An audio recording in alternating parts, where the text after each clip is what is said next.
You smell the ink first. Thick, mineral, not quite dry. Then the wax, beeswax mixed with resin, still warm where it's been pressed into the page. Run your finger across the surface of this document. Feel the impression. A seal the size of a man's fist, pressed so deep into the wax that the face of St. Peter is almost three-dimensional. Look down. There's a name on this document, a title, and beneath it, the signatures of a pope and 23 cardinals. It's October 11th, 1521. You are inside the Vatican, and the man about to receive this document, this papal bull, has just been named the holiest king in all of Christendom. His name is Henry VIII. He is 30 years old. He is tall, athletic, devastatingly handsome, and he has just written a book, a theological treatise, that tears Martin Luther apart, line by line, argument by argument. The Pope is so impressed that he invents a brand new title just for Henry, a title no English king has ever held. Fidei Defensor, defender of the faith. And what happens in the next 13 years will turn that title into the most ironic phrase in the history of the Christian world. This is not fiction. This is not a parable. Every document, every signature, every date in this story is real. That original papal bull, cotton manuscript Vitellius B4, still exists in the British Library in London. It survived a fire in 1731 that scorched its edges. But the signatures are still legible. The seal is still intact. A pope gives a king the highest honor the church can bestow. That king uses the honor to destroy the church. This wasn't a crisis. This wasn't a revolution. This was a Thursday in Tudor England. Parliament met, voted, adjourned. The clerks recorded the statute in the same hand they used for grain tariffs and bridge repairs. Now, Hollywood has been lying to you about Henry VIII for decades. They show you the wives, the beheadings, the feasts, the fat king tearing at a chicken leg. What they don't show you is the theologian, the published author, the man who once argued, in Latin, in print, distributed across Europe, that the Pope's authority was sacred, that the sacraments were unbreakable, and that anyone who challenged the Catholic Church was a venomous serpent.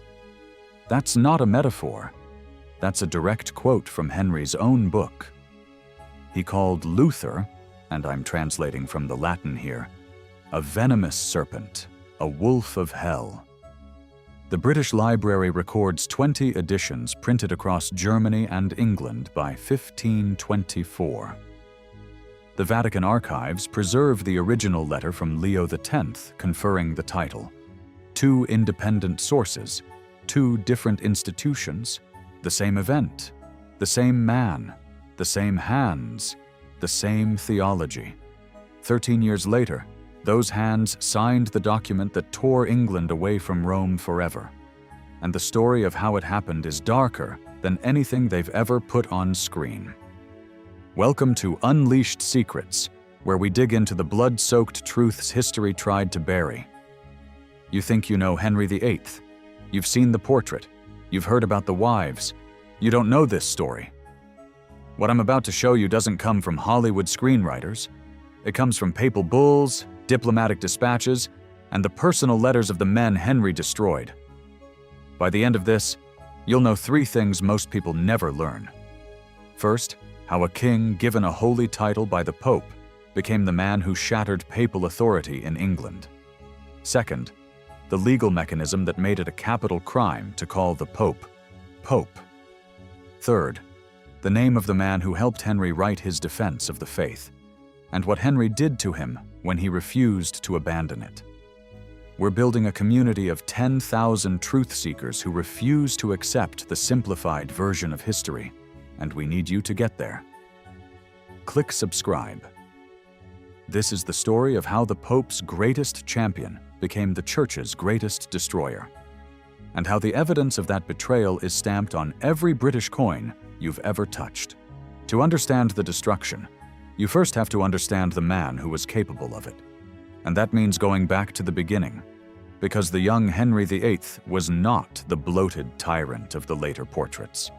He was the most impressive monarch in Europe. The Venetian ambassador Sebastiano Giustiniani, who met Henry personally in 1515, described him in a private dispatch to the Doge as the most handsome king in Christendom. Tall, athletic, a gifted musician, fluent in Latin, French, and English, and passionate about theology. This was not flattery. Giustiniani was writing intelligence reports. He had no reason to exaggerate. Henry's body confirmed it. His earliest surviving armor, now at the Royal Armouries in the Tower of London, shows a waist of 32 inches and a chest of 39. He stood over 6 feet tall, a giant by 16th century standards. He jousted, he wrestled, he hunted. 2 sources, 2 domains, the diplomat's pen and the armorer's steel agree. This was a man built for power. But here's what most people miss. Henry wasn't just an athlete. He was an intellectual.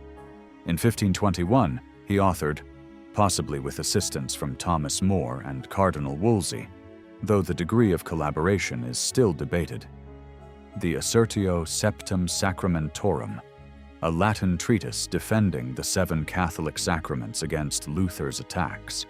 It was distributed across Europe and became a bestseller. Luther himself wrote a furious response, Contra Henricum Regum Angliae, against Henry, King of the English. Think about what this means.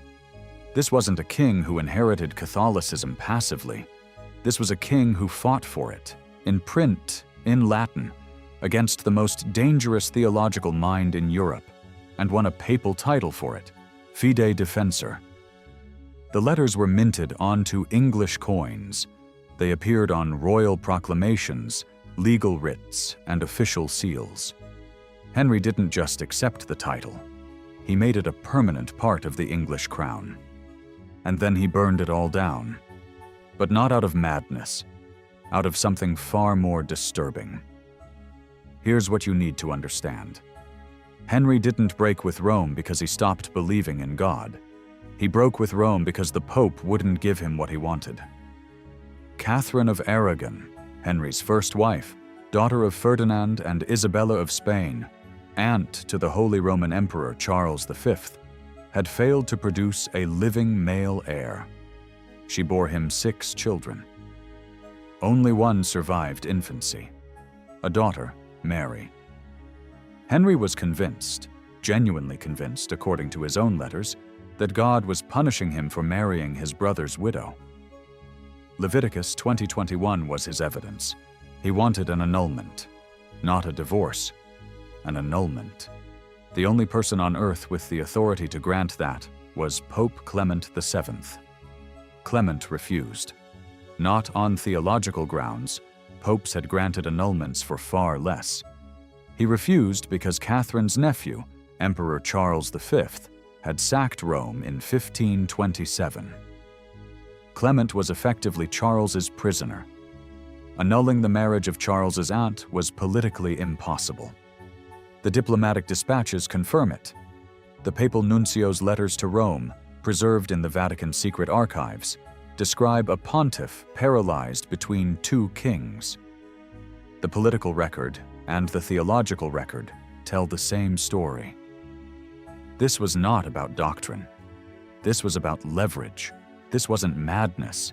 This was calculation on both sides. Henry calculated that a male heir was worth any price. Clement calculated that offending the most powerful man in Europe was not. 2 rational men, 2 irreconcilable positions, and an entire civilization caught in the middle. So how do you get what the Pope won't give you? You remove the Pope. Here's what Henry did, and the precision of it is what makes it terrifying. In November 1534, Parliament passed the Act of Supremacy. One sentence changed everything. The king was now the only supreme head on earth of the Church of England. Not a spiritual reform, Not a theological revolution, a legal reclassification. It was like a corporate hostile takeover, except the corporation was a 1,000-year-old church, and the assets being seized included every monastery, every parish, and every soul in England.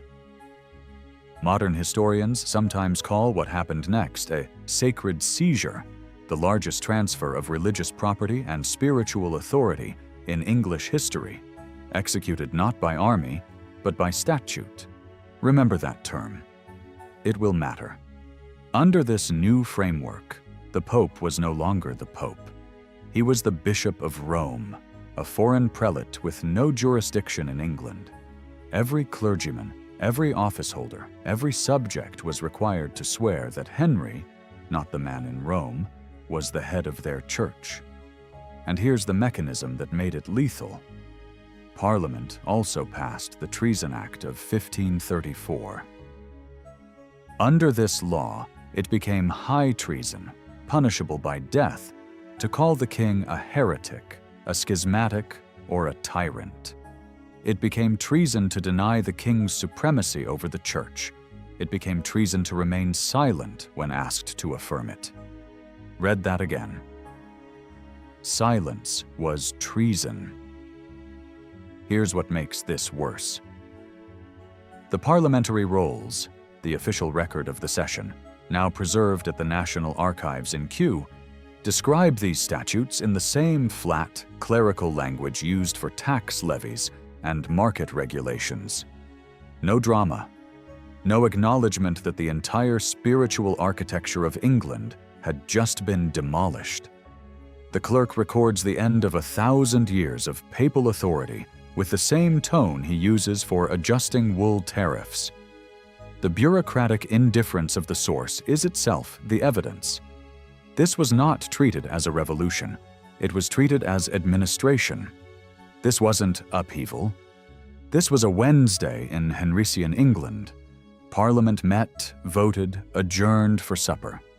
The same civilization that produced Magna Carta, the foundation of legal rights in the Western world, had just made it a capital crime to not speak when the king wanted you to speak. And the consequences of this legal machinery were about to become very, very personal. Thomas More, Sir Thomas More, was the most brilliant legal mind in England. Author of Utopia, the book that imagined a perfect society. Lord Chancellor of England, the highest legal office in the kingdom.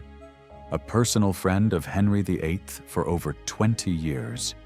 And this is the detail that turns this from tragedy into something worse. One of the men who likely helped Henry write the Assertio Septem Sacramentorum, the very book that earned Henry the title Fidei Defensor. More could not sign the oath of supremacy. He could not declare Henry the head of the church.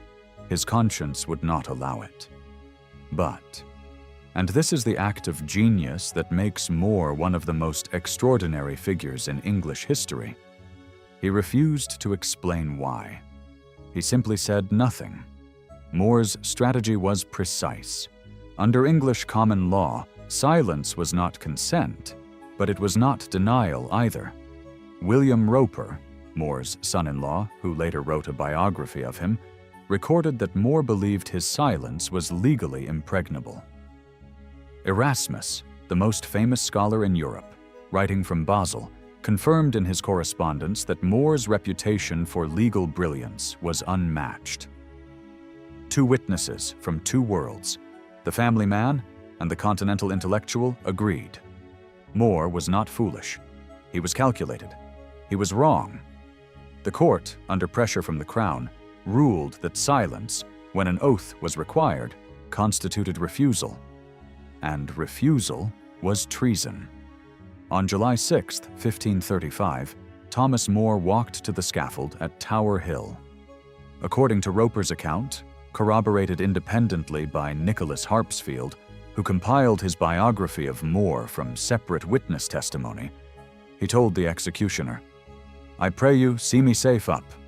As for my coming down, let me shift for myself." Then he adjusted his beard away from the block, saying it had never committed treason.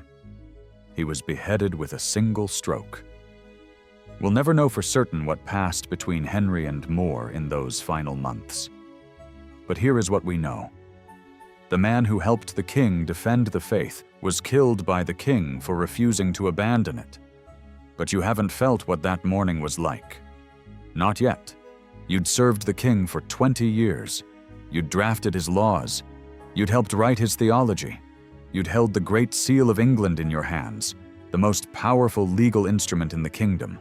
And now you're walking across Tower Green. You'd watched your friend John Fisher go to this same scaffold 2 weeks earlier. You'd heard the crowd. You'd smelled the straw they laid to catch the blood.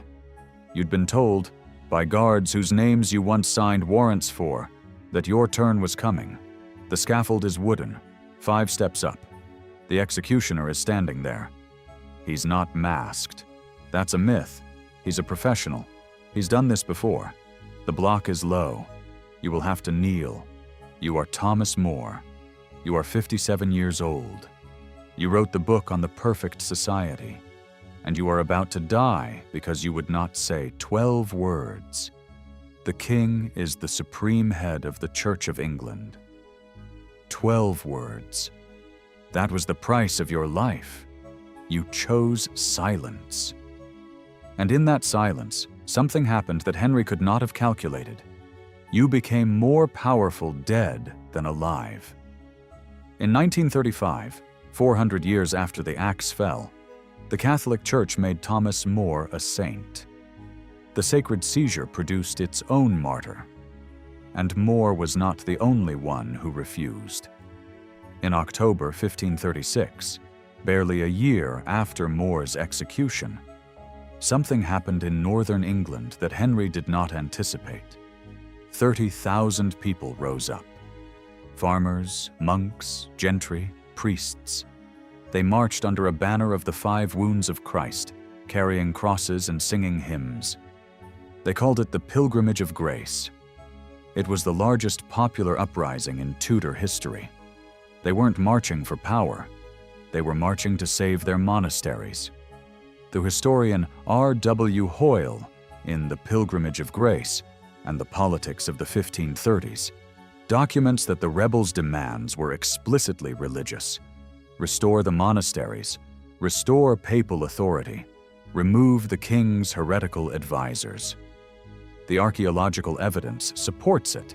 At Sawley Abbey in Lancashire, the monks who had been evicted were physically reinstalled by the marchers. The buildings and the chronicles agree. This was not a land dispute dressed as piety. This was faith. Henry's response was textbook. He sent the Duke of Norfolk to negotiate. Norfolk promised pardons. The pilgrims, trusting the king's word, dispersed. 6 months later, when a smaller rising gave Henry the pretext he needed, he ordered the execution of 216 of the original leaders, 1 head for every 8 days across nearly 5 years of retribution. Robert Aske, the pilgrimage's organizer, was hanged in chains from the walls of York Castle and left to die of exposure. The York City records note the event. The chains were not metaphorical. Here's the Minion version that illuminates the whole story. They marched to save the monasteries.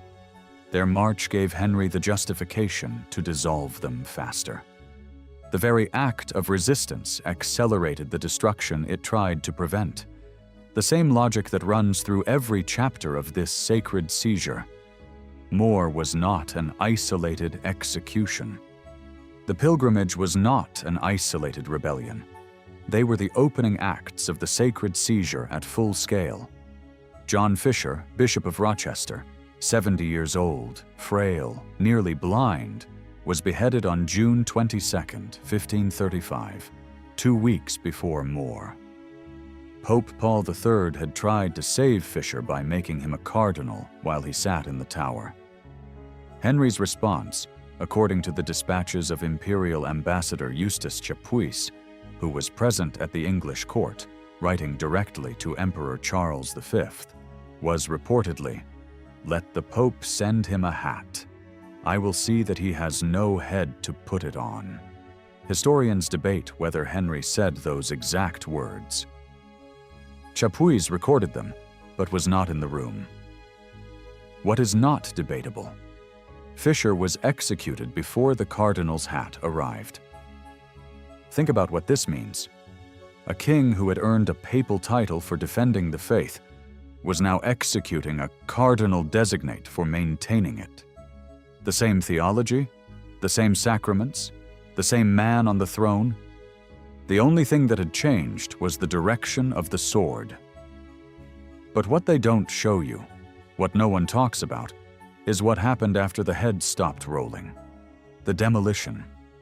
Between 1536 and 1541, Henry dissolved 800 monasteries across England, one for every mile between London and Edinburgh, and then some.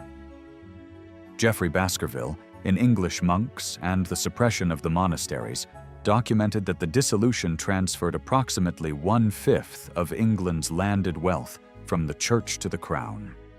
Picture that.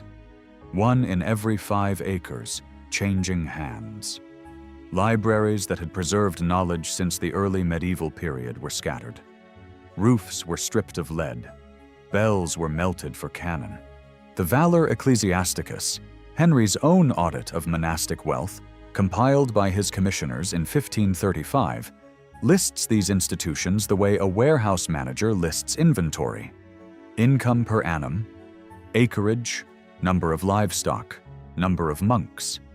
The monks and the cattle appear in the same columns, valued in the same currency. The source doesn't describe the destruction with horror. It describes it with arithmetic. And that casualness is itself the proof of how completely the sacred seizure had normalized the unthinkable. The texts don't tell the full story, but the ruins do. Drive through the English countryside today. Fountains Abbey in Yorkshire, its nave once stretching 100 meters long, its tower visible for miles, now roofless. Glastonbury, Rievaulx, stone arches open to the sky. These aren't ancient relics. These are the buildings Henry's commissioners tore apart within living memory of the people who had prayed inside them.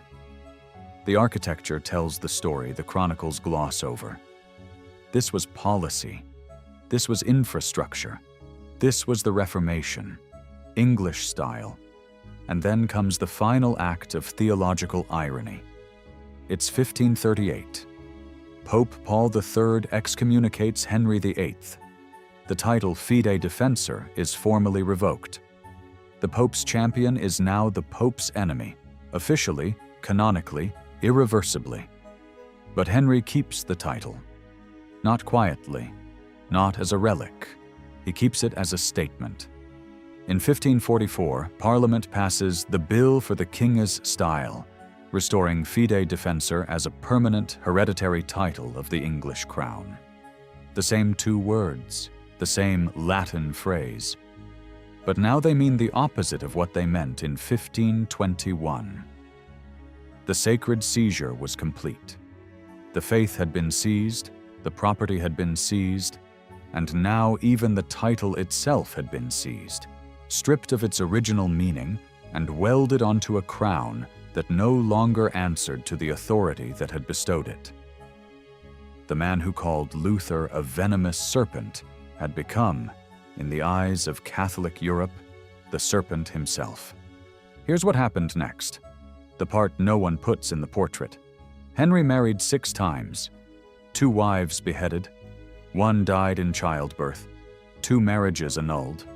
The last survived him, only because he died first, on January 28, 1547, at 55. By the time of his death, the Golden Prince was gone. The texts are silent about his final months. No diary, no confession, no deathbed memoir. But the objects remember. Henry's last surviving armor, constructed for the siege of Boulogne in 1544, now at the Metropolitan Museum of Art, described in the post-mortem inventory as of Italian making, tells a story no painting was allowed to tell. His earliest armor shows a 32-inch waist. The Boulogne armor, 54 inches. That's 22 inches of decline, documented in steel that cannot lie.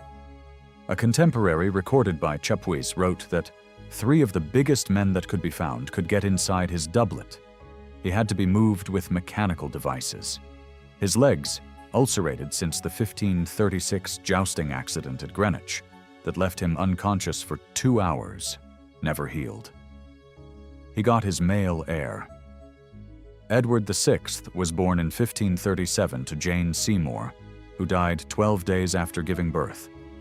Edward became king at 9. He died at 15, 6 years on the throne. And after Edward, after Mary, I tried to restore Catholicism and burned 284 Protestants at the stake. It was Elizabeth, the daughter of Anne Boleyn, the woman Henry had beheaded. Elizabeth I reigned for 45 years, never married, never produced an heir, and made the Church of England permanent. Here's what Henry didn't anticipate.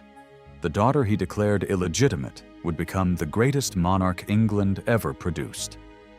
The institution he created to solve his marriage problem would outlast his dynasty, his bloodline, and his name.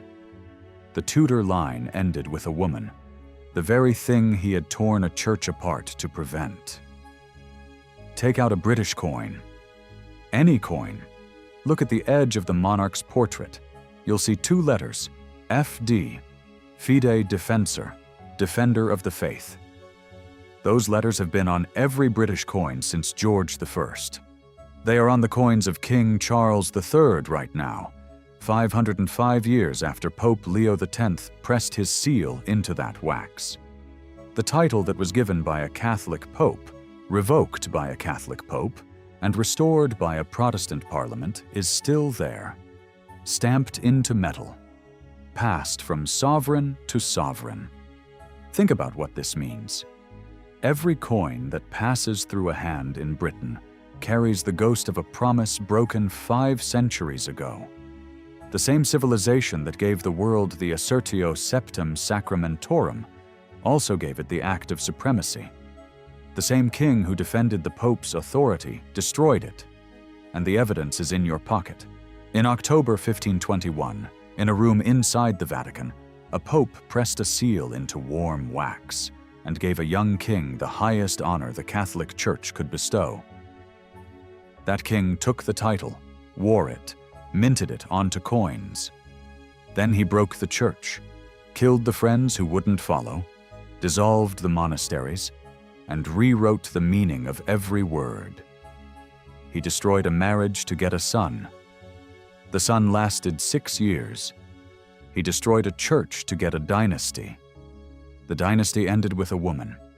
He destroyed a friendship to get obedience. And the friend, Thomas More, became a saint.